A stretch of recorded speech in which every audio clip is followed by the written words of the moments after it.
If there is an effect on our solar system due to the crossing of the galactic equator, we are told that these things may or could happen.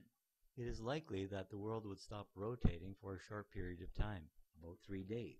Then the poles would shift into their new positions and the Earth would begin to rotate in the opposite direction. Because of the sudden stop in rotation, the Earth's crust will, in effect, skid to a halt, causing large-scale earthquakes and land displacement, not to mention the displacement of water during this breaking process, causing massive tidal waves. The land displacement would cause volcanic eruptions that will discharge ash into the atmosphere, cooling the Earth and bringing us into the next ice age. This will mainly affect the newly situated North and South poles. Another effect of this process is the hurricane storm activity, which will be at a Category 5 level. Now these things may happen exactly on December 21st, 2012, or the process may begin on that date as a kind of point of no return, when it will be too late to prepare for what is to come. There are some who believe that only 10% of the world's population will survive this destruction, and because of the devastation, many of the survivors will not have the ability to survive thereafter. The prophecies contained in the Great Pyramid of Giza point to a similar outcome. The Great Pyramid of Giza is a mathematical marvel, which is extremely accurate and precise. This precision is unparalleled for that time period, as well as today. We would have great difficulty duplicating this structure. Once again, we must give reverence where reverence is due. Isaiah chapter 19, verses 19 and 20 reference this great structure, calling it an altar to Adonai. In that day shall there be an altar to the Lord in the midst of the land of Egypt, and a pillar at the border thereof to the Lord. And it shall be for a sign and for a witness unto the Lord of hosts in the land of Egypt. This pyramid is also a kind of time clock for mankind. It foretells the downfall of man. By using the scale of 1 inch of the pyramid equaling 1 year of time. The complete accuracy of events surrounding Yeshua, the Messianic age, and the plight of man is astounding. And there are many other correlations of events, which I give more information about in my book, Only a Few. The main point with the phenomena is that the plight of man is leading to a bottomless pit, which represents destruction. This is emphasized by the fact that when the pyramid was originally leveled, the downward passage is aligned with one of the oldest and most universally known astrological constellations in the sky, the dragon or the great serpent. The chief star in that constellation is Draconis. It is situated in the dragon's tail, and the entrance to the pyramid was leveled to that star. Draconis then looked right down the incline of the passage to the bottomless pit. Therefore, the inference then is that the plight of man is heading down the passage to the bottomless pit under the sign and dominion of the dragon. Is the bottomless pit symbolic of the dark rift alignment? I would have to say yes. The Sumerian civilization dates back to 5000 BCE. Their ancient writings also speak of an upcoming destruction. These writings must not be taken lightly because of the extreme accuracy of their astrological information. They had information about our solar system that wasn't proven accurate until the 20th century. Their prophecies speak of another planet or dwarf star which is part of our solar system, with an orbit that takes 3,600 years to complete. They named it Nerubu, or we call it Planet X, and it travels with 7 moons or planets rotating around it. This planet is highly magnetic and creates havoc in our solar system when it loops around our sun. It would cause massive earthquakes, a possible pole shift, and volcanic activity. There is speculation that this would cause massive solar flares to be emitted by the sun, which will burn up a portion of the Earth. Scientists are expecting a solar maximum in the year 2012. Is this elusive planet going to escalate solar flare activity even further? If true, this planet will become visible in the sky in its crossing of our solar system, like an extra sun.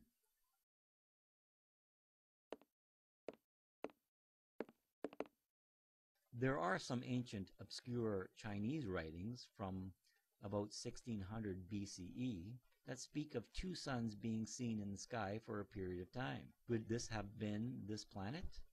These Sumerians also spoke of an alien race that came to the earth from Nerubu. The Sumerians looked at them as gods who taught them many things. The Sumerians called them the Anunnaki.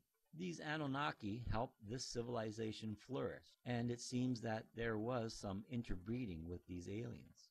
Some believe that these were the Nephilim of the Bible, which are the offspring of the fallen angels as spoken of in Genesis chapter 6, verse 4. There were giants in the earth in those days, and also after that, when the sons of God came in unto the daughters of men, and they bare children to them. The same became mighty men which were of old, men of renown. The book of Enoch also speaks of these fallen angels. They are all cursed by God and will not be forgiven for their actions. The book of Enoch also depicts these fallen ones as fearful of what is to come. These fallen ones convinced Enoch, who is loved by God, to intercede on their behalf and ask for mercy. But this is to no avail. Their punishment is inevitable. This seems to cause some division amongst these fallen ones. Something we should ask ourselves is, if these fallen angels came down to earth and took human wives, what would have stopped them from doing the same on other planets in the universe? Logically, all aliens, if they exist, are either the fallen angels, the offspring of fallen angels, or the offspring of the fallen angels, and so on. Any which way you want to look at it, they are all damned and are not to have contact with it. But they do, and they will. The Bible makes it clear that the tribulation period is the time for Satan to have his way on earth without the restraining hand of God holding him back. So if it is Satan's time on earth, then you must know that all of his demons will be with him. And if all his demons are with him, why wouldn't all the offspring of the demons also appear for this event? So I believe that it is reasonable to say that the alien races will be part of the end time scenario. The number of UFO sightings is growing to a point that they cannot be dismissed as hoaxes. So as it stands, there are a number of things that may happen on the date in question. And if all of them were to happen, it is doubtful that humans would survive. Is this 2012 scenario the tribulation period that is described in the Bible? The simple answer is no, it is not. For the Bible to truly be the Word of God, then all things written must be done. And the plain fact is that all things have not been completed for this 2012 date to be the end time. And there is not enough time left for the biblical events that need to be completed to actually be completed by 2012. So the only significant thing this ominous 2012 date can be is a starting point of what is to come, a so-called point of no return. Just like when God told Noah he was going to destroy the evil people on the earth in Genesis 6:13. And God said unto Noah, the end of all flesh is come before me, for the earth is filled with violence through them. And behold, I will destroy them with the earth. Yeshua also told us something similar in Matthew 24, verse 37. But as the days of Noah were, so shall also the coming of the Son of Man be. When God told Noah this, it was as good as done in God's mind. Nothing would stop it. God had enough of the sinfulness and judgment had to be done. Yet it would take another 100 years for that judgment to come. But the point of no return had been crossed, and impending judgment was to come by God's time clock. This judgment, yet again, shows us that God uses a process to administer an outcome. So, what this important account shows us is that if the 2012 date will be used by God, He may use all the catastrophes that I previously mentioned, but more likely they will not be imposed on the world all on this one day. Now let's look at what biblically must be in place before the tribulation period can begin. Israel had to become a nation. This has happened. Jerusalem had to be in the hands of Israel, and this has been fulfilled. The revived Roman Empire must be in place. The European Union is the start of this fulfillment, and North America has always been an extension of Europe and will eventually be part of this union. Or it may be destroyed to a point where it will not be a large player, so to speak, on the worldwide scene. There are some prophetic interpretations of the Hopi Indian prophecies, among others, that say that only North America will be destroyed during the 2012 destruction scenario. The United Nations had to have been in place, and this has been fulfilled. Human intelligence must be at a high level. It is said that intelligence is currently doubling every year and a half. With this great increase of intelligence comes the increase of the availability of knowledge, which also allows everyone more access to the truth. Therefore, everyone is given the ability to make the choice of following the truth or accepting the lies. This again points to the end times, because God wants all to be able to make a free will choice to follow his righteous ways and not be able to use ignorance as an excuse. A monitoring system must be available to mark people. Computers were needed to implement this system, and the monitoring chips are now available. Some say that the Bilderberg Group wants the governments of the world to implant microchips for all of the populace by the year 2017. This, or something similar, will be the mark of the beast. Who knows? With nanotechnology, they probably would be able to put the needed information into a type of ink and just give everyone a barcode tattoo, seeing that tattoos are so popular these days. There has to be numerous earthquakes worldwide and instant knowledge of them, and this has been fulfilled. There had to be erratic weather due to the so-called global warming, which has been causing numerous floods, droughts in other parts of the world, famine as a result of the droughts and flooding, and melting of the polar ice caps, which is an element that was needed for a polar shift.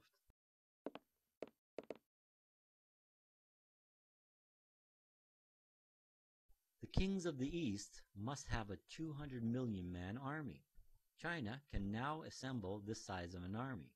This point alone can be used in defense that total destruction of the earth cannot happen on this 2012 date, because this destruction will kill many, many people and therefore diminish the potential number of this army. It would take many years to replenish this army. Therefore, logically, there would be no point in God's plan for this kind of setback. This is fulfilled. Flagrant sexuality, homosexuality, and sexual depravity are matters present at this time, and God must cleanse it. These are the three aspects of the downfall of kingdoms or societies, and culminate to force the judgment hand of God. Worldwide travel aids in the spread of disease. Plagues were prophesied in the Bible. Numerous wars and rumors of wars, and near instant knowledge of them. This prediction is also fulfilled. The false prophet must be set in place.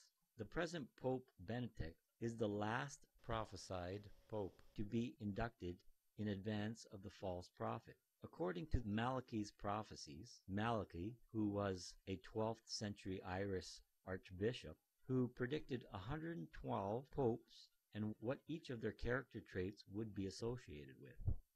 The first part of Revelation 17 speaks of this false prophet, saying, "And there came one of the 7 angels which had the 7 vials, and talked with me, saying unto me, Come hither, I will show you unto thee the judgment of the great whore that sitteth upon many waters, with whom the kings of the earth have committed fornication, and the inhabitants of the earth have been made drunk with the wine of her fornication."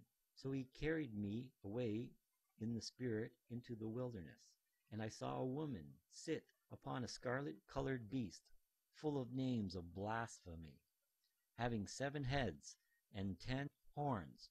And the woman was arrayed in purple and scarlet, and decked with gold and precious stones and pearls, having a golden cup in her hand, full of abomination and filthiness of her fornication. And upon her forehead was a name written, Mystery Babylon, the Great, the mother of harlots and the abominations of the earth. And I saw the woman drunken with the blood of the saints and with the blood of the martyrs of Yeshua. And when I saw her, I wondered with great admiration. And the angel said to me, Wherefore thou dost marvel?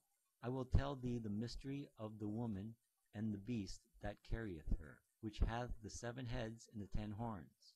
The beast that thou sawest, and is not, and shall ascend out of the bottomless pit, and going into perdition. And they that dwell on the earth shall wonder, whose names were not written in the book of life from the foundations of the world, when they behold the beast that was, and is not, and yet is. And here is the mind which hath wisdom. The 7 heads are 7 mountains, on which the woman sitteth. And there are 7 kings, 5 are fallen, and 1 is, and the other is not yet come. And when he cometh, he must continue a short space. And the beast that was, and is not, even is the 8th, and is of the 7, and goeth into perdition. These verses undoubtedly speak of the Pope and the Catholic Church, Christianity as a whole. It is the mother of harlots which sits on 7 mountains. Vatican City sits on 7 mountains. On February 11, 1929, Vatican City became its own state, which consists of a walled enclave within the city of Rome.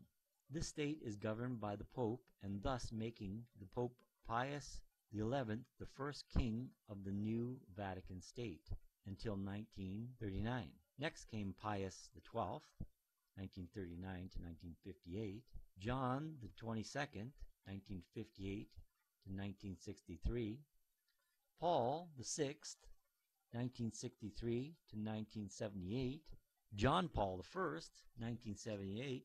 His reign was the shortest in Vatican history, only 33 days, and it is questionable whether he is considered part of the 7 kings. Either way, it still works in this prophetical picture. John Paul II, 1978 to 2005, and now presently Pope Benedict XVI. These kings are the fulfillment of these Revelation verses, and the next pope will be the false prophet. Malachi called him Peter the Roman.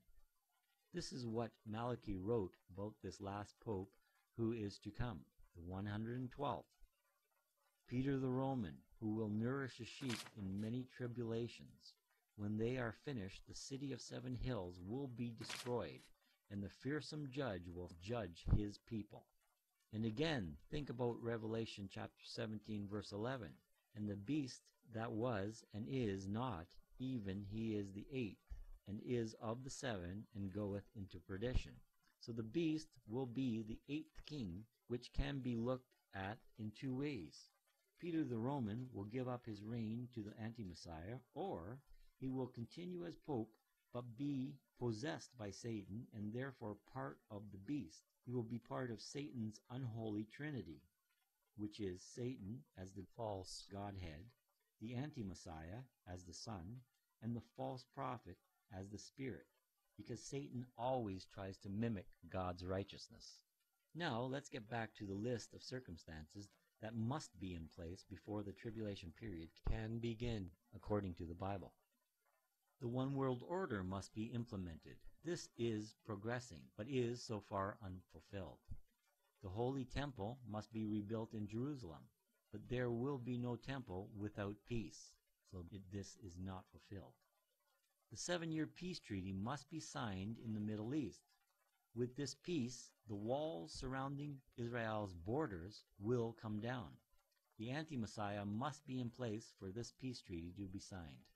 Most all of the Jews will go back to Israel. This may point to some sort of destruction, mainly to North America, because it will draw the Jewish people back to the land of Israel. This fulfillment will be by the hand of God. The anti-Messiah will be head of the one world order. A member of the Bilderberg Group has stated that the current U.S. president is being groomed for that job, and there are many oddities associated with this president. For example, if we read Luke 10:18 in Hebrew, just as Yeshua would have spoken it, it tells us the name of the anti-Messiah. The thing we must realize is that this anti-Messiah will not be all that he is destined to be until the false prophet projects him to that height. And that will not be until the tribulation process has fully begun. So many, but not all, of these conditions are in place for the tribulation period to begin, which shows us we are close to the starting date, which adds credence to the fact that 2012 may be the starting point to this process.